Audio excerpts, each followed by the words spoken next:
Bonjour tout le monde, on va démarrer. Bienvenue. Donc, on va tout de suite rentrer dans le vif du sujet. En fait, je vous présente donc nos deux intervenants donc, de cette session. Pierre-Yves Pasquier, cofondateur de la société Commerceau. Tu veux peut-être... Bonjour à tous. Et Bertrand Swiderski. Bonjour. Directeur RSE de Carrefour. Merci d'abord à donc Pierre-Yves. Je vais me présenter juste à mon tour très rapidement. Ou tu veux peut-être en profiter? Alors donc moi juste pour vous expliquer, donc je suis président et cofondateur de Commerceau. On intervient nous auprès des entreprises pour en fait contribuer à la valorisation des invendus, donc sur la thématique globale de l'anti-gaspi. Je peux laisser Bertrand te présenter. Donc moi je suis en charge des sujets sociétaux pour le groupe Carrefour. Donc les magasins du groupe, et donc avec Commerceau on se connaît sur le sujet des invendus. Et donc Laurent d'Exalt, tu nous accompagnes sur les sujets RSE, agilité depuis quelques années maintenant. Presque 3 ans déjà, ça passe. Effectivement, et donc alors je vais entrer directement dans le vif du sujet. J'ai eu l'occasion de faire une conférence un tout petit peu de temps avant et présenter le Cercle d'Or. Est-ce que quelqu'un connaît le Cercle d'Or? Ça vous dit quelque chose? Oui, une main qui se lève, 2 mains qui se lèvent. Ok, donc ce que je vous propose, c'est on va l'utiliser en fait comme trame tout simplement pour l'introduction. Et donc l'idée du Cercle d'Or, c'est de toujours commencer par le pourquoi, donc de donner du sens.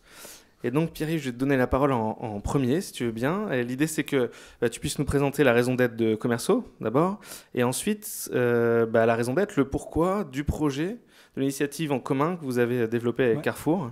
Ensuite, les ingrédients que tu souhaitais y voir figurer, qu'est-ce qui était particulièrement important pour Commerceau à intégrer dans le projet, et enfin la description plus concrète du projet.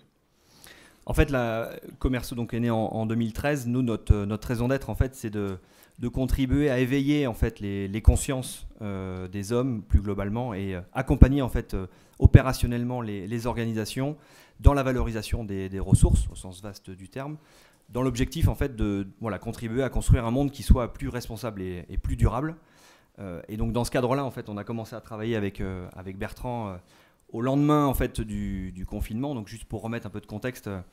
Lorsque Emmanuel Macron annonce en fait le début du confinement pour des raisons sanitaires, il y a à peu près 50% de l'aide alimentaire en France qui s'est arrêtée de manière assez brutale. Soit parce qu'en fait vous aviez des magasins, donc par exemple dans le réseau Carrefour, qui étaient dévalisés par l'excitation du confinement, par des gens qui voulaient stocker des marchandises.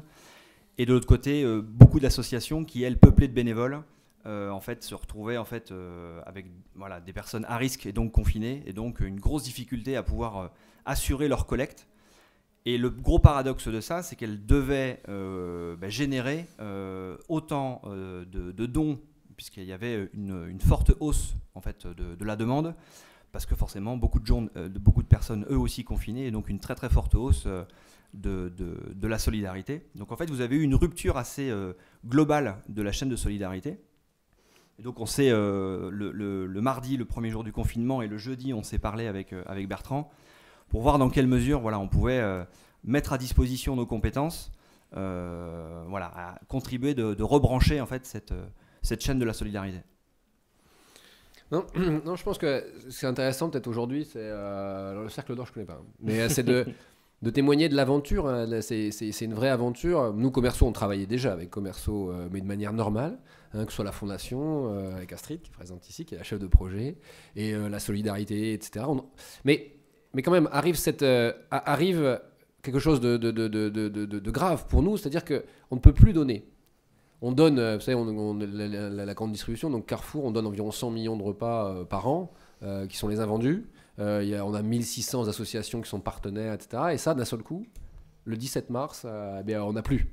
On n'a plus ou on a moins. Et surtout, on a des bénévoles qui ne veulent plus venir, qui ont peur. Qui ont peur sur le quai. Nos collègues ont peur sur le quai. Donc en fait, on se connaît. On se connaissait d'une relation normale. Et là, on s'est dit, bon, mais on a un vrai problème. On a un vrai problème. Et c'est là où je pense que ce qui se passe dans ces cas-là, c'est qu'il faut tomber sur les bonnes personnes. Alors, je dis pas ça pour flatter Pierre-Yves, mais il faut tomber sur les personnes qui ont envie de résoudre le problème. Mais vraiment. ceux qui ont envie avec leur trip d'aller au bout, de résoudre le problème. Et je pense que ce qui s'est passé ce jour-là, là, le jeudi, c'est qu'on a trouvé un groupe de personnes, donc chez d'autres distributeurs, hein, donc il n'y a pas que Carrefour. On a trouvé des gens en interne dans les équipes de Carrefour qui avaient envie d'y bosser, donc Astrid ici, qui avaient envie d'y travailler. Et puis Pierre-Yves qui, lui, franchement, qui était prêt à tout. Et ça, on ne travaille pas qu'avec Commerceau, mais on travaille avec Loop, on travaille avec d'autres startups. Vous les sentez quand même, des startups où en fait, ils sont prêts à tout. En fait, il n'y a pas de... Vous ne voyez pas le frein. Vous ne voyez pas le frein. Et ça, pour nous, un grand groupe, vous voyez, un grand groupe comme nous, généralement, quand on commence un projet, on liste les freins, vous voyez. Donc, en fait, quand on rencontre Pierre-Yves sur ce sujet, qui était un vrai problème, on rencontre 0 frein. Et donc ça entraîne une dynamique que moi, je vais appeler hyper positive, dans laquelle Pierre-Yves dit toujours oui, quoi. Et on construit. Et on met combien de temps? En fait, on va en reparler juste après. Mais j'ai tout dévoilé avant. Non, mais bien sûr. De toute façon, je suis contre les slides. Je le dis. En fait, le sujet du jour, de toute façon, l'angle qu'on a pris, c'est effectivement l'agilité. Et ce projet est assez intéressant parce qu'il nous a un peu poussé. L'agilité, c'est un petit peu une quête pour tout le monde dans les structures, à alléger le fonctionnement, la gouvernance, ainsi de suite. Et finalement, là, l'agilité a été un petit peu de fait dans l'organisation, puisqu'il y avait une urgence où, comme le dit Bertrand, en fait, on était résolu à devoir changer, en tout cas contribuer à changer les choses, puisque au lendemain de ce confinement, il y avait la moitié de la solidarité alimentaire en France qui était par terre. Et donc, en fait, quand on a commencé à se parler le jeudi, Bertrand en a parlé avec d'autres enseignes de distribution. Une semaine plus tard, on présentait le projet à tous les distributeurs qui eux-mêmes validaient. Et en fait, tout ça a pris 15 jours entre délimiter les contours, les objectifs et le mode de fonctionnement. Et 15 jours plus tard, le lundi 30, la plateforme était en marche et recevait ses premières contributions. Donc, en fait, l'urgence qui était celle de rebrancher au plus vite la solidarité nous a poussé, entre guillemets, d'un commun accord avec Bertrand et toutes les autres enseignes, à travailler en fait basé sur la confiance et la transparence, et puis voilà, dans un mode très très collaboratif. Donc on a bossé en fait comme nous commerciaux, on est 45 personnes chez nous, donc c'est plus simple entre guillemets de le faire pour nous, mais on a travaillé de manière hyper fluide avec toutes les entreprises, avec des rendez-vous téléphoniques, des réunions quasiment tous les jours, un groupe de travail qui s'est créé hyper vite, et donc ça a été hyper fluide, et dès le lundi 30 on recevait les premiers appels sur cette plateforme. Mais bon, vous voyez, c'est des projets dans lesquels on passe pas par des contrats juridiques. C'est des projets dans lesquels, en fait, on se dit, tiens, on peut le faire. C'est vrai que l'urgence nous aide à court-circuiter tous ces systèmes. Mais quand même, on se rend compte que si on fait fi un peu de la lourdeur dans laquelle quelquefois on a construit les process, etc., on se rend compte qu'on peut aller très vite. Et nous, c'est riche d'enseignements. Donc, être en contact avec une start-up comme Commerceau, 45 personnes, pour un groupe comme nous on fait quand même 350 000 personnes, mais c'est riche d'enseignements, on apprend énormément. On apprend à aller vite. Vous imaginez un projet en 15 jours ? Dans ce projet, il y a quand même une petite base de données sur Google, etc., dans lesquelles tout le monde accède par je ne sais quel moyen, tout le monde a un code, etc. Enfin, il y a une complexité derrière. Et je pense que ça... Vous voyez, cette agilité nécessaire, elle est hyper séductrice. C'est-à-dire que quand on va voir Danone, par exemple, en lui disant, voilà, tu viens maintenant dans la plateforme, lui, il est séduit par cette agilité, par cette facilité, et il va s'intégrer. Et après, vous avez pas de difficulté, vous avez moins de difficulté à intégrer tout le monde. Même les autres distributeurs, vous avez vu, donc je pense que la distribution française est entièrement représentée. Vous arrivez à vendre cette agilité-là et elle donne envie aux autres. Et ça, je pense que dans un projet, je dirais que le sujet sociétal, c'est toujours un sujet qui génère beaucoup d'envie et là, ça a marché, ça a matché. Et puis, ce projet est inédit. En fait, c'est la première fois que quasiment toute la distribution française s'allie autour d'une même cause aussi rapidement. Ça nous a permis en fait vraiment d'avoir un élan absolument colossal, puisqu'il y a plus de 10 000 points de vente en France qui ont été inscrits, entre guillemets, ou en tout cas, on leur a proposé de s'inscrire sur cette plateforme. Donc ça a généré en fait un élan côté distributeur, et très rapidement aussi il y a les industriels par notamment tout ton réseau, Bertrand, de fournisseurs de la distribution qui ont aussi rallié le mouvement pour participer eux aussi à donner de la marchandise, donner des stocks, parce qu'eux aussi étaient impactés par cette lutte contre le gaspillage, eux-mêmes étant confrontés à une urgence alimentaire qui est avec des priorités qui évoluent en fonction du confinement. Ben voilà, ils ont aussi il faudrait qu'on explique un peu le projet, peut-être exactement ce que c'est, parce que je ne sais pas si vous avez bien compris le projet. On est parti dans l'agilité. Pour l'instant, vous êtes parti sur le pourquoi. C'était le thème, on restait dans le thème. Mais le projet, c'est vous êtes un magasin, vous n'arrivez pas à donner, vous téléphonez à un numéro vert. Le numéro vert, c'est chez Commerceau. Le numéro vert, lui, son job, c'est d'essayer de faire un match avec des associations qui ont encore des bras. Et de faire des matchs. Des matchs, on a utilisé le mot d'un réseau social autre. Hein. Mais c'est bien ça. C'est de réussir à faire des matchs. Et de se challenger à faire des matchs. Et puis après, et donc quand on voit que ça match entre les magasins et les associations, on se dit, on reçoit beaucoup de coups de fil à cette époque-là, on a besoin de couches pour enfants, on reçoit beaucoup de coups de fil. Vous voyez, par exemple, vous êtes une association, vous avez besoin de bouteilles d'eau. C'était de bouteilles d'eau au départ. Et vous téléphonez chez Carrefour, chez Auchan, vous téléphonez à tout le monde. Et en fin de compte, là, d'un seul coup, on avait un numéro auquel il fallait téléphoner. Et ce numéro, il pouvait centraliser la demande. Et donc, nous, on pouvait téléphoner à tous nos fournisseurs de bouteilles d'eau en disant, voilà, lequel est prêt à offrir 2 ou 3 semis de bouteilles d'eau. Donc, vous voyez, en fait, d'un problème sociétal, en fait, on a résolu aussi un problème qui était un problème que l'on ne connaissait pas, qui était d'interaction entre les acteurs. Et c'est ça qui a créé une dynamique et qui nous donne envie de continuer, en fait. C'est ça qui donne envie de continuer, en se disant, tiens, peut-être qu'il y a besoin de mieux se mailler. On peut aussi parler forcément des associations qui sont elles aussi partenaires de cette plateforme. Elles, ce qu'elles nous disaient, c'est qu'elles avaient de grosses difficultés en fait à visualiser ce qui se passe réellement sur le terrain par les canaux d'information qui remontent, qui ne sont pas forcément automatiques, entre guillemets. Donc ils avaient une grosse difficulté à visualiser réellement ce qui se passait sur le terrain. Par contre, ce qu'ils savaient, c'est qu'ils avaient d'énormes difficultés d'approvisionnement. Et donc, effectivement, comme le dit Bertrand, les associations étaient contraintes d'aller frapper un petit peu à toutes les portes, côté industriel, côté distributeur, pour dire il nous faut des bouteilles d'eau, il nous faut des boîtes de conserve, il nous faut des produits, et ainsi de suite. Là où, en fait, cette plateforme part, en fait, un guichet d'entrée unique, je ne sais pas si on peut l'appeler comme ça, mais en tout cas, un peu un point unique de connexion. Ça permettait en fait d'améliorer énormément l'efficacité aussi des demandes des associations, puisqu'en fait elles se connectaient, elles appelaient ce numéro, elles déclaraient en fait une demande avec 2-3 éléments comme la quantité, la typologie de produit, les contraintes logistiques éventuelles et ainsi de suite. Et en fait nous, comme le dit Bertrand, on faisait un match, donc comme ces applications qu'on connaît. Et donc ce système de match en fait permettait par un algorithme que nous on a développé chez nous, automatiquement de faire joindre une offre et une demande.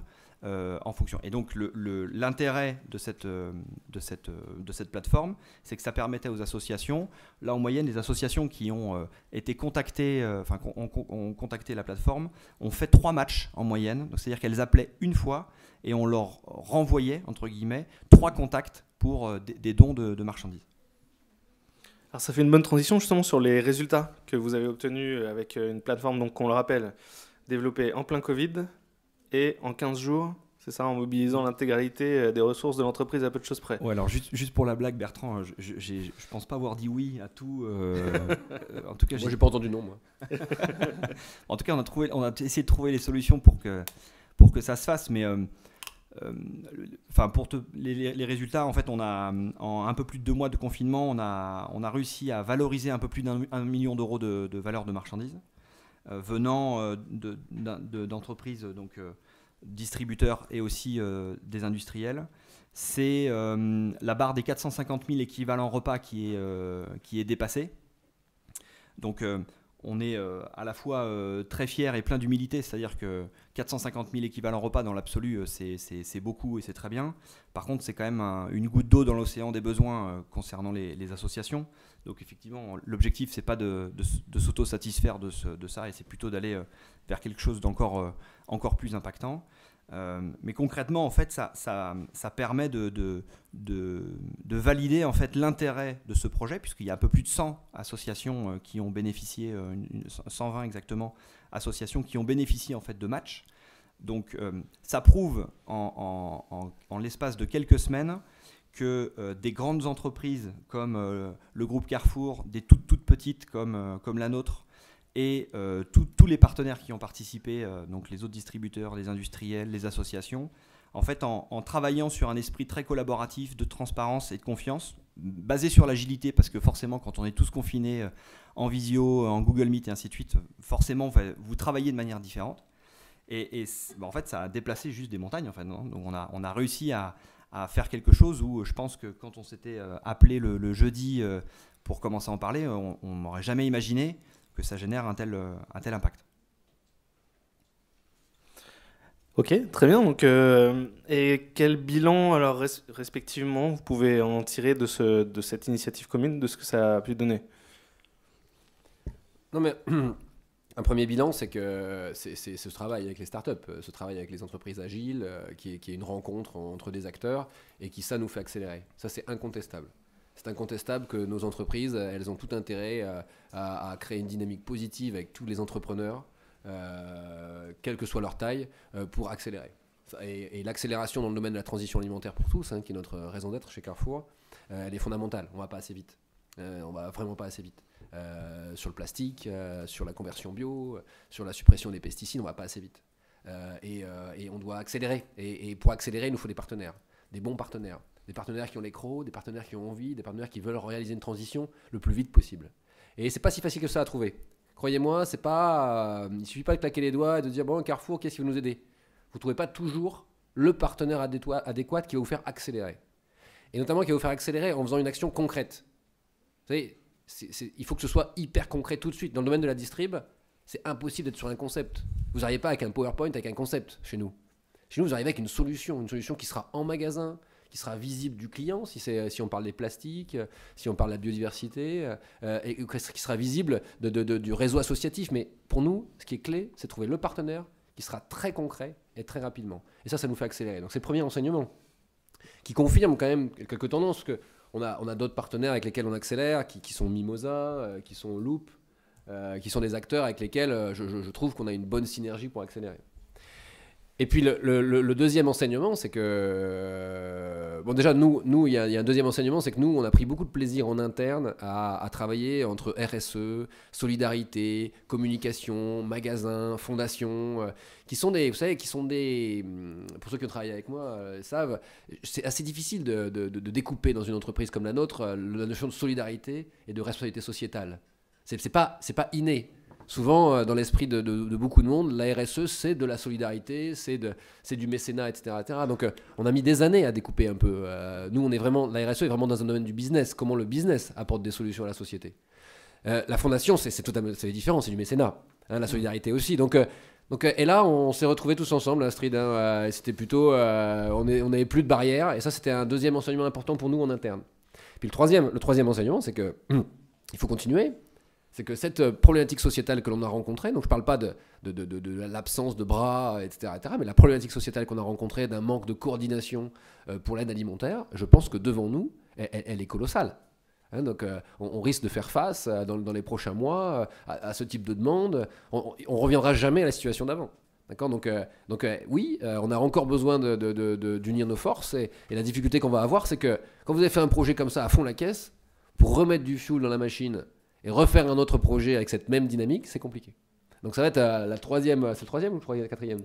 Troisième, c'est que voilà, maintenant il faut réussir à passer à l'étape d'après, de faire quelque chose qui soit dans cette même dynamique et qui soit aussi avec un objectif sociétal très clair et puis des résultats. Et concernant Commerceau, tu vois, c'est intéressant ce que tu disais sur l'agilité. Moi, je pense que, à l'inverse, bosser subitement avec tous les distributeurs avec lesquels la majorité d'entre eux on travaille déjà, mais il y en a aussi avec lesquels on ne travaille pas encore. Donc, on voit bien que le sujet de l'anti-gaspi, c'est un sujet qui s'imprègne petit à petit dans les entreprises, mais qui n'est pas encore natif dans toutes les entreprises. Et du coup, le premier sujet sur lequel on a été... vous nous avez aussi aidé à grandir, c'est sur l'exigence et la précision avec laquelle il a fallu travailler. C'est-à-dire que quand je blaguais tout à l'heure en disant qu'on n'a pas dit oui à tout et ainsi de suite, ce truc-là ne s'est pas fait tout seul. Et en fait, on a fait le choix chez Commerceau de réorganiser l'entièreté de l'entreprise au lendemain en fait, du confinement pour ce projet, de manière à pouvoir délivrer des résultats tangibles, parce qu'il y avait une attente qui était réelle et tout à fait légitime de la part des distributeurs et de tous les partenaires qui ont suivi. Donc ça, c'est le premier sujet, voilà, il a fallu être au niveau, en fait, tout simplement.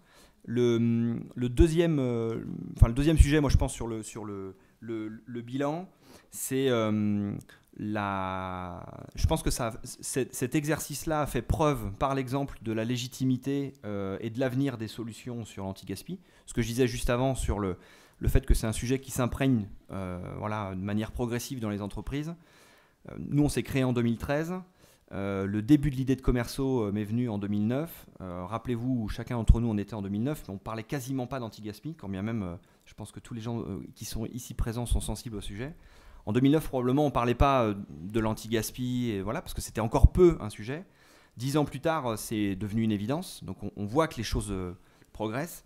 Et je pense que ça a permis quand même de forger une vraie conviction de partenariat potentiel sur l'intérêt d'être le plus anti-gaspi possible.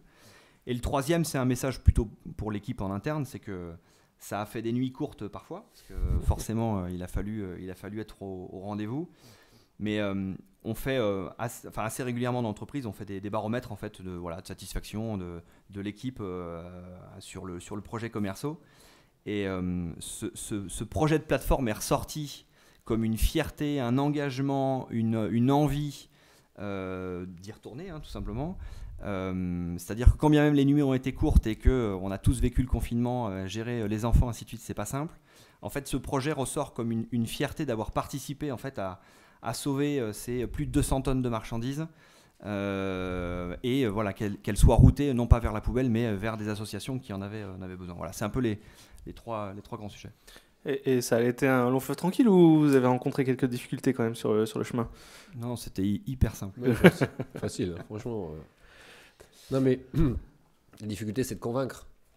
La difficulté, c'est d'être persuadé que c'est pas une histoire de Carrefour et Commerceau, c'est une histoire de tous les distributeurs et tous les acteurs. Et de mettre tout le monde autour de la table dans la situation dans laquelle on était, c'était compliqué. Et ça, c'était là, la difficulté était là. La difficulté, elle était de mettre tout le monde au diapason, d'emmener tout le monde dans une dynamique positive, et ça, c'était difficile. Je dis pas ça pour mes collègues qui ont été déboulés, c'est pas ça, mais c'est que, c'est pas évident de se mettre dans une dynamique comme ça, une semaine après le confinement, vous êtes un peu sonné, et vous dites, bon, mais non, il faut y aller, on a un truc à faire, on a un truc ensemble, il faut aller voir votre hiérarchie, il faut vendre le projet, ça, à mon avis, ils ont tous mouillé le maillot, et ça a été difficile. Autre élément, je pense, qui est complémentaire, mais plutôt vu du côté Commerceau, je pense effectivement il y avait le sujet de difficulté d'embarquer et que tout le monde soit au diapason, parce que voilà, le timing était très très court. Le deuxième sujet que nous on a perçu, c'est aussi peut-être des fois la limite entre guillemets de l'esprit collaboratif, c'est qu'on a tous travaillé à co-créer sous forme de visio et ainsi de suite, et à certains moments peut avoir des alignements, des désaccords, et donc la difficulté en fait du collaboratif, c'est que à un moment donné il faut trancher pour avancer, et voilà, c'était ça qui était peut-être pas. Non, puis tu vois encore en visio, tu vois pas les yeux des gens, tu vois pas exactement s'ils acquiescent quoi. Quand on est 12 autour de la table et que on est quand même 12 concurrents. Il faut quand même trouver ceux qui. Il faut quand même faire du off pour faire des alliances en one-to-one. Donc ça, c'est plus compliqué. Alors que quand tu as tout le monde autour de la table, tu vois les yeux des gens, tu vois s'il y a une adhésion. Mais ça, je trouve que c'est hyper puissant quand même ce qui s'est passé. C'est que, effectivement, en 15 jours, la distribution, c'est quand même un secteur où la concurrence, elle est forte. La particularité, c'est que vous pouvez avoir votre propre concurrence sur votre parking. Et malgré ça, en fait, tous ces distributeurs se sont mis ensemble en 15 jours autour d'un même projet pour être sûr qu'en fait, les produits soient mieux routés. Donc ça, c'est quand même, pour en avoir parlé avec toi Bertrand, c'est hyper inspirant aussi pour nous. Nous, les solutions anti-gaspi, c'est-à-dire qu'on est un jeune métier, on est une jeune filière, et c'est hyper inspirant aussi dans notre volonté d'aller contribuer à structurer cette filière qui est, moi j'en suis absolument convaincu, qui est une filière d'avenir. Et dans 10 ans, les entreprises seront équipées de leurs solutions anti-gaspi parce que c'est logique de valoriser ces invendus et ainsi de suite. Mais sauf qu'on ne le fera pas nous seuls commerciaux. Bien sûr qu'il y a plein d'acteurs sur la place qui grandissent et c'est très bien parce que c'est cette pléiade d'acteurs en fait qui va créer cette filière et un petit peu à la manière des distributeurs qui savent être concurrents sur certains sujets, savent aussi s'allier sur ces sujets-là et du coup voilà, c'est ce qui s'est passé aussi sur cette partie anti-gaspi. D'accord. Et donc, alors cette plateforme qui a été développée, donc on a vu qu'il a produit des résultats en un temps très court. Quel avenir pour le coup pour cette plateforme après enfin, voilà, dans les prochaines semaines, les prochains mois, qu'est-ce que vous allez en faire? Est-ce qu'elle va disparaître? Donc on va passer de l'étape bricolage à l'étape un peu plus pro peut-être. Donc pour l'instant maintenant on a à se dire qu'il y a un besoin structurel, systémique d'amélioration de la coordination, etc. Et puis on va essayer avec Commerceau, qui a été notre partenaire pendant toute cette crise, on reste avec lui, à essayer de se dire, voilà, que peut-on construire avec plus d'ampleur, encore plus d'ambition, etc. pour coordonner maintenant les dons alimentaires en France. En fait, ce qu'on a constaté, et la raison pour laquelle on veut continuer, c'est pas dogmatique évidemment, c'est plus, en fait, on a constaté qu'il y avait deux grandes problématiques. Une problématique évidente que tout le monde peut comprendre, qui est une problématique logistique, où faire la connexion entre un point A et un point B. Juste pour la petite anecdote, pendant la plateforme, on a fait un match, pour reprendre les mots, on a fait un match entre un magasin, c'était dans le sud-est de la France, entre un magasin et une association qui était à 14 km l'un de l'autre.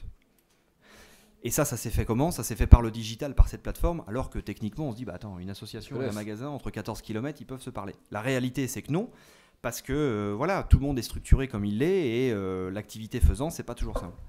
Donc on a réussi, en fait, par le digital, à prouver que la problématique de la logistique peut, en fait, être résolue en partie par le digital. Et le deuxième problématique, qui est encore rémanente aujourd'hui, c'est comment mieux connaître sur un territoire donné, donc le sud-est par exemple, comment on arrive à bien savoir la disponibilité de marchandises, par exemple dans les magasins, mais aussi dans les entrepôts des fournisseurs, des industriels, et ainsi de suite, et aussi les besoins en temps réel que peuvent avoir les associations sur ce domaine-là.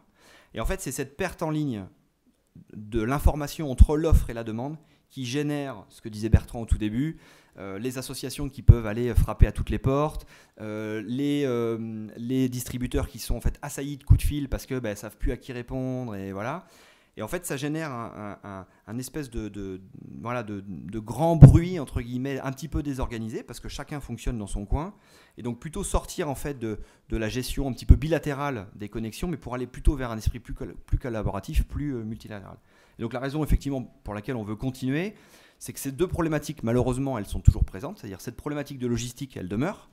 Comment mieux fluidifier les marchandises pour qu'elles partent d'un point A vers un point B.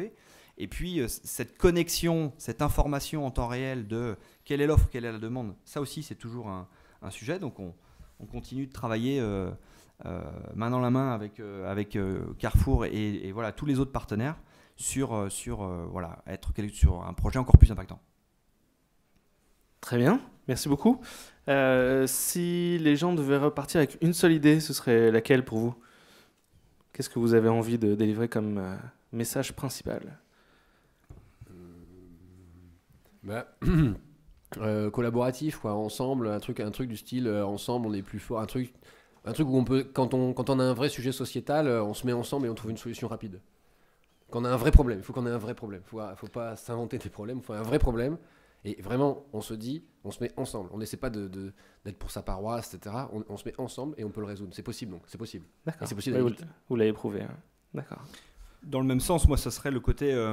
en fait, l'urgence nous a obligés, entre guillemets, à s'affranchir des détails. Tu parlais des détails juridiques. C'est vrai que j'y avais jamais pensé, mais... Moi, oui. on n'est pas du tout passé, effectivement, par cette case-là. Et en fait... L'urgence a fait voler en éclats un peu tous les concepts où on se dit de toute façon on a le temps, il faut qu'on coche les cases. Et en fait, à partir du moment où la relation elle est basée, comme ce que tu disais, sur bien identifier les acteurs qui ont vraiment envie, avec toute l'humilité, parce qu'on fera bien tout ce qu'on pourra dans ce projet. En fait, on arrive à aujourd'hui déplacer quand même des montagnes, parce qu'on l'a fait quand même en peu de temps. Et donc ce qui est intéressant, c'est que l'urgence, en fait, ce mode d'urgence arrive à nous faire déplacer des montagnes par le collaboratif, parce qu'on ne l'aurait jamais fait tout seul, les distributeurs ne l'auraient jamais fait tout seul, et ainsi de suite. Mais c'est bien cette association de tous ces partenaires dans l'urgence qui a réussi à voilà, créer quelque chose de concret. Parfait, merci messieurs. Il est 17h01. Une question. Alors ça va être le moment des questions, justement, ça tombe bien. Donc il nous reste 15 minutes, d'accord. Donc on est, les intervenants sont à votre disposition pour répondre à toutes vos questions. Donc je vous rappelle que vous avez évidemment la possibilité d'interagir sur le site de Produrable, hein, pour poser vos questions en ligne si jamais vous n'osez pas lever le doigt, ce qui serait dommage. Question. On a bien compris l'efficacité dans l'urgence. Il y a eu une urgence. Maintenant, est-ce qu'on n'est pas inquiet du soufflet qui retombe? Parce que finalement, l'urgence très court terme, elle était là, mais il reste une urgence moyen terme et encore importante parce que les solutions sont... Voilà, il reste encore pas mal de choses à régler. C'est quoi les clés de succès et comment on fait pour que justement ça ne retombe pas et toutes les bonnes pratiques qui ont été mises ensemble de la collaboration, d'efficacité, etc., tombent pas à lettre morte une fois qu'on n'est plus dans cette urgence très court terme? Comment on fait? On ne sait pas vraiment encore. Ce qu'on est en train de faire, c'est qu'on est en train de mettre une énergie. On est en train d'essayer de retrouver cette énergie, l'énergie humaine. Vous savez, l'énergie que vous ressentez entre les gens, on est en train d'essayer de la mettre. Et c'est Astrid qui est présente là et qui a ce rôle chez nous de lancer, de pousser cette boule. Et franchement, j'ai confiance parce que les signes sont positifs. Tout le monde voit l'urgence arriver devant nous, c'est sûr. Tout le monde la voit arriver devant nous. Donc en fait, on est encore un peu dans une situation d'urgence. Non, je pense que pour pas que le soufflet retombe, il faut reconstruire cette énergie positive que l'on a connue au moment du confinement. Et il y a quand même un leitmotiv qui est dans ce groupe, qui est le pragmatisme. Et en fait, on est quand même tous aujourd'hui animés par faire quelque chose qui existe et qui sert, plutôt que se dire on va faire un truc qui va faire déplacer les montagnes. La résultante, peut-être que ça déplacera les montagnes et ça sera très bien, mais avant tout, ce qui anime le groupe quand même, c'est de faire quelque chose qui sert, qui existe et qui répond à un besoin, non pas dans 5 ans, mais vraiment demain en fait. Et cette culture du résultat, je trouve que ça a vraiment amené en fait, concrètement en disant voilà, on n'a pas 4 mois pour le faire. En fait, il faut que ce soit opérationnel aujourd'hui. Donc c'était le cas effectivement dans l'urgence parce qu'on n'avait pas le choix, mais là, je trouve que ça c'est resté dans le groupe et ça va être une des clés, je pense. Alors messieurs, j'ai 2 questions qui sont arrivées par le forum. Donc, dans une relation grand groupe start-up, qui contacte qui et comment faciliter cette prise de contact? Qui contacte qui? En fait, ça s'est fait. C'est nous qui avons eu au téléphone. C'est Benjamin, exactement, qui a eu au téléphone Bertrand. Mais en fait, je pense que ça s'est fait plutôt de manière naturelle. Je pense que ça aurait aussi pu se faire dans l'autre sens. Ce qui est intéressant, surtout la raison aussi pour laquelle ça a été vite, c'est que c'était concomitant. C'est-à-dire que cette relation grand groupe start-up, je pense qu'elle est puissante, surtout parce qu'en fait, l'idée que Commerceau a eue, je pense que les distributeurs, enfin en tout cas je ne veux pas parler, mais je pense que vous avez eu aussi la même idée. Et en fait c'est cette rencontre-là, en fait, c'est la rencontre entre guillemets de l'idée, quand bien même la taille est très très différente. L'idée est là, je pense que c'est ça en fait qui a fait que... Mais Bertrand, je pense que tu nous aurais appelé, ça aurait été pareil, mais c'est vraiment cette concomitance en fait de la réflexion et du diagnostic en fait. Après, si la question c'est comment une start-up peut faire un projet avec Carrefour par exemple, je pense que c'est un peu comme quand vous envoyez votre CV. Si vous envoyez un courrier avec votre CV et puis une lettre de motivation, franchement la chance que vous ayez une réponse est maintenant ténue. Par contre, si vous téléphonez, vous écrivez sur LinkedIn, vous avez un projet et qu'en 3 lignes, c'est-à-dire en 10 secondes, vous savez exactement dire comment ce sera concret pour celui qui est en face de vous et qui est nous, le distributeur, et ben ça c'est top. Mais il faut que ce soit quand même, il faut qu'il y ait quand même un momentum. Ça veut dire que, je reviens sur ce que j'ai dit au début, pour nous, on sait que ça va être compliqué un projet chez nous. On sait, on ne va pas se le cacher, on sait. Par contre, on sait que si l'énergie de la personne qui vous contacte, elle est énorme, on sait que le projet va aboutir rapidement. Et ça, on doit le ressentir un peu. Mais par contre, pour qu'on ressente l'énergie, il faut motivation et surtout hyper concret. tous ceux qui me contactent, même via LinkedIn, etc., avec venez, on va parler, on va trouver un concept ensemble, franchement, vous imaginez, ça marche pas. Enfin, dans la vraie vie, ça ne marche pas. Ce qu'il faut, c'est quelqu'un qui dit voilà, moi j'ai une solution pour récupérer vos bouteilles d'eau, la solution elle est clé en main, est-ce que vous seriez prêt à ce qu'on la teste, etc. Moi, vous inquiétez pas, dans 15 jours c'est fait. Et ça, je le reçois de 3 personnes différentes, bon, mais ok, je m'y intéresse fortement. Je sais pas si j'ai répondu à la question. Non, mais pour moi, ça fait effectivement le lien avec ce qu'on s'est dit. C'est qu'on arrivait avec une solution qui était... exactement. Ouais. D'accord. Autre question, alors, sans doute pour toi, Pierre-Yves, c'est si 2 associations demandent la même marchandise, comment ça se gère? Il y a une hiérarchisation? Ça, c'est une question piège.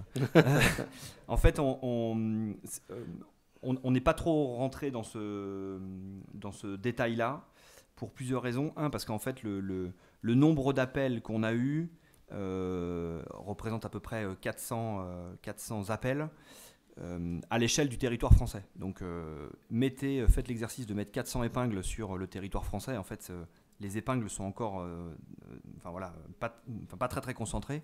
Donc, on n'a pas eu ce cas-là d'avoir à choisir. Aujourd'hui, chez Commerceau, de toute façon, on est déjà habitué à fonctionner comme ça parce qu'on travaille avec toutes les associations, Restos du Cœur, Banque Alimentaire, Secours Populaire et consorts. Donc on n'est pas amené à choisir. C'est plus le match en fait se faisait davantage sur les problématiques logistiques d'abord. Parce qu'en fait, la marchandise qui était déclarée sur la plateforme, c'est de la marchandise qui est encore 1, 2, 3, 4, 10 jours. Donc c'était des produits qui étaient périmés demain, entre guillemets. Donc déjà, il fallait être hyper réactif. Et donc la réactivité côté association sur sa capacité de stockage, ainsi de suite, généralement faisait le tri sur les produits. Et puis bien sûr, la proximité géographique. Je reviens sur mon exemple tout à l'heure de 14 km. C'est évident que quand vous avez le magasin qui déclare de la marchandise, l'association qui recherche cette même typologie de marchandise, et ils sont à 14 km, on ne va pas aller chercher une association qui est plus loin, et ainsi de suite. Donc tout ça s'est fait assez facilement, assez naturellement, entre guillemets, tout simplement parce que voilà, on s'appuie sur le digital. Donc une fois que l'algo est en fait calé, derrière le système tourne plutôt tout seul. Plutôt. Très bien, merci. Une question dans le public? Oui. C'est juste pour respirer 5 minutes. Dans mon vie Frio, je suis consultante en stratégie déchets. Je suis agile et je travaille pour Carrefour. Mais non, question juste en termes de logistique. Avant, ces denrées, elles étaient, j'imagine, soit incinérées, soit méthanisation, plutôt, j'espère. Il y avait un coût de transport, un coût de collecte pour gérer les déchets, les déchets, les invendus. Les invendus, ouais. Non, aujourd'hui, alors c'est une question vraiment business, mais aujourd'hui, qui prend en charge le coût de transport pour amener aux associations? Est-ce que c'est les associations qui viennent ou c'est vous? Et du coup, est-ce que vous êtes pas gagnant, mais est-ce que vraiment vous les économisez en n'amenant pas ces invendus en traitement? Non. Alors, pour la question, c'est non, avant, on donnait tout. On donnait 100 millions de repas par an. Donc, la crise a coupé un peu ça. Et puis, non, la mécanique dans un magasin, c'est que quand le produit est 3 jours avant la date, vous faites d'abord une réduction du prix. D'accord, une réduction de moins 30%. Et après, si vous n'arrivez toujours pas à vendre, c'est là où vous allez avoir des solutions pour le donner, etc. Et là, on fait aussi des paniers Too Good To Go. Et puis, après, si ce que vous n'avez pas réussi à vendre, vous n'avez pas à donner, par exemple, et vous n'êtes pas autorisé à donner, et bien ça va en biodéchets. Et ça nous coûte. En effet, on élimine les biodéchets en méthanisation, et puis on fait du biométhane et on met dans nos camions. Mais bon, avec plaisir pour se rencontrer sur le sujet déchets, c'est un sujet passionnant. Merci. Autre question? Quelqu'un d'autre avait levé la main? Oui. En anglais, il y a une phrase Never waste a good crisis. Donc, il ne faut jamais gâcher ou laisser filer une bonne crise. Vous avez su attraper une bonne crise. Bravo. En ce qui concerne la coopération PME et grands groupes, entre les crises, est-ce que vous pensez qu'il vaut mieux faire un travail de longue haleine pour changer progressivement ou au contraire préparer l'arrivée d'un instant où un bascule est possible pour être prêt à ce moment-là et sauter sur le monde? Non, il faut faire un travail de longue haleine. Il faut faire ce travail. Ce travail, il est nécessaire parce que déjà, il nous permet de nous connaître, d'améliorer nos processus, puis de toujours s'améliorer. Parce que vous savez, quand vous faites un premier travail sur le don d'invendu, vous avez toujours à vous améliorer, etc. Donc on a besoin de partenaires comme commerciaux pour nous aider à nous améliorer, donner plus. C'est le ratio entre déchets organiques, dons et vendus. C'est un ratio que nous, on cherche à optimiser. Donc non, il faut faire un travail de longue haleine. Après, je dirais qu'avec l'expérience que l'on vient de vivre, il faut être prêt. Il faut maintenant, je pense qu'on sera le différent. C'est-à-dire qu'il faut être prêt à cette situation. Je ne la connaissais pas. Je ne savais pas que... Je n'avais jamais pensé qu'un jour, on ne pourrait plus avoir de bénévoles qui viendraient derrière le magasin. Donc maintenant, je pense qu'on est prêt. Et je pense que ce qu'on va essayer de faire avec l'ensemble de nos partenaires, c'est de se poser cette question d'une crise éventuelle et d'être peut-être prêt un peu en amont. Mais je pense qu'on ne s'améliore pas uniquement pendant les crises quand même. J'espère qu'on peut accélérer entre les crises, ouais. Et je pense. Non, et en fait, Là où justement les choses peuvent aller très vite. Ouais, vous pouvez c'est vrai. montrer les résultats. C'est vrai. Il y a une accélération. techniquement, c'est un petit peu ce qu'on est en train de faire. C'est-à-dire que là, comme disait Bertrand tout à l'heure, en fait, on a fait quelque chose en mode brouillon, peut-être un peu bricolage, mais qui avait le mérite d'exister, qui n'était pas encore très automatique et qui n'est pas parfait, et ainsi de suite. Mais qui a eu le mérite de fonctionner dans l'urgence, qui a répondu à une partie du problème. Et là, en fait, étant donné qu'on est revenu entre guillemets dans un mode un peu plus normal, même si on est tous masqués aujourd'hui, et voilà, on perçoit de toute façon que cette crise va avoir un impact au niveau sociétal fort, que de toute façon les entreprises ont cette responsabilité de fait quasiment aujourd'hui, hein, ça devient quelque chose d'incontournable. Et donc du coup là on est dans un mode plus projet entre guillemets où on a constitué des sous-groupes, on va creuser un petit peu plus les besoins pour être encore plus proche des problématiques côté association, côté distributeur, côté industriel, et ainsi de suite, de manière à répondre sous les mêmes aspects, pragmatisme, collaboratif et ainsi de suite. Donc en fait c'est juste l'échelle de temps qui est un petit peu détendue entre guillemets, mais cette volonté pragmatique, là je pense le plus grand risque qu'on aurait, mais je pense pas qu'on tombe dedans, c'est de dire ok c'est bon on a le temps, donc là on se dit ah tiens on va faire une plateforme V2 mais horizon 2023. 2022, ouais. Voilà. Ouais, voilà. Et là je pense qu'on pourrait se perdre, voilà. Là l'objectif qu'on a c'est de rebrancher quelque chose à l'automne en fait. Donc l'automne c'est dans 2 mois. Donc on a vraiment cette culture de l'agilité, du petit pas, en se disant voilà, c'est le prochain checkpoint et puis derrière on verra pour voilà. Mais c'est pas un manque d'ambition, c'est plus la quête du pragmatisme pour pas perdre en fait les parties prenantes du groupe. Allez, une dernière question, il nous reste 2 minutes. Quelqu'un a encore une question ? Oui ? Du coup, c'est un peu une transition par rapport à ce que vous avez dit. Je pense qu'on a bien compris les objectifs et les avantages en fait, de votre collaboration pour la plateforme Solidarité. Et du coup, ma question est un peu plus grand groupe. Est-ce que les bienfaits que vous avez eus, vous avez décidé du coup de globaliser cette méthode sur d'autres projets ? Parce que des urgences, il y en a plein finalement qu'on regarde. Donc, utiliser ça sur d'autres projets, prioriser les projets ou alors garder ça de manière un peu ponctuelle sur des urgences bien précises à des moments donnés ou... Non, l'enseignement, je pense que voilà, c'est ce que j'ai dit, on sera tous différents maintenant. On sait que c'est possible, on l'a fait. Vous voyez, par exemple, en ce moment, on est pas mal challengé sur la forêt, notamment sur la forêt au Brésil. On a des magasins qui sont au Brésil. Et on se pose des questions entre distributeurs brésiliens, avec nos fournisseurs brésiliens, d'une action très rapide aussi de surveillance de toutes les exploitations au Brésil. Avant la saison la saison d'été va démarrer au Brésil, donc les feux vont démarrer. Et donc on essaie de mettre en place cette même dynamique, une dynamique très rapide, collaborative, et j'espère que ça va marcher. Et donc ça, c'est les enseignements, en effet, de la démarche qu'on a pu mener avec Commerceau. Pour le moment, c'est le sujet qui arrive, et on se dit on va appliquer la même méthode, ou est-ce que vous avez aussi une démarche de vous dire ça c'est une méthode de management de gestion de projet, est-ce qu'on pourrait l'appliquer plus globalement dans notre matière de fonctionner Ouais, oui, regarde avec Loop, avec le projet Loop. C'était un projet sur lequel on a été très challengé, sur du très pragmatique, très court terme. Oui, c'est pas encore le cas pour tous nos projets. Mais voilà, je pense que l'aspect qu'évoque Pierre-Yves de pragmatisme, de rapidité, etc., maintenant, ça fait partie de la marque de fabrique. Et vous avez raison, on a un certain nombre de projets autres sur lesquels on l'applique. Merci, on va s'arrêter là. Merci beaucoup, messieurs. Merci. Bravo pour votre participation. Commerceau a un stand PE07, donc si vous voulez continuer la conversation, je pense qu'ils sont à votre disposition, ils seront très contents de vous répondre. Merci beaucoup et bonne continuation. Allez, on se remet dans le show. Bonjour. Ok.